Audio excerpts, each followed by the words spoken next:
பக்கத்தால் எங்கள் வீட்டுக்கு பக்கத்தாலே ஒரு பாப்பா அது கோலம் போடுறவங்களையும் கடிச்சிருச்சு. எங்கள் அம்மாவை பார்க்க அங்கே கொழுந்தனார் வந்து பார்க்க வந்தாருங்க அந்த தெருவுலேருந்து. அவரையும் வந்து பிடிச்சி கடிச்சு ரொம்ப ரத்தம் நிறைய ஆயிடுச்சு.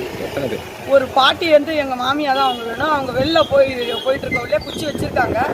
அவங்களையும் பிடிச்சி தள்ளி விட்டு மண்டை நாய் பிடிச்சி பதறி ஓடையில் திக்கியில் வந்து தையல் போட்டிருக்காங்க. மாடிச்சில் இருக்காங்க. மருதூரில் ஒரு 10 பேருக்கு மேலே ரொம்ப ஆபத்துங்க. எல்லாரையும் கொஞ்சம் நெஞ்செல்லாம் நிறையா நஷ்டமாக கடிச்சு வச்சிருச்சுங்க. எல்லாரும் வேலை செய்கிறவங்க தான், ஒன்றும் வீட்டில் ஓய்வு எடுக்கிறவங்க கிடையாது. எல்லாரும் வேலை செய்கிறவங்க தான். அவங்கள இந்த மாதிரி இப்படி கடிச்சிருச்சுங்க சார். பேர் சொல்லுங்கள். என் பேர் எழிலரசி.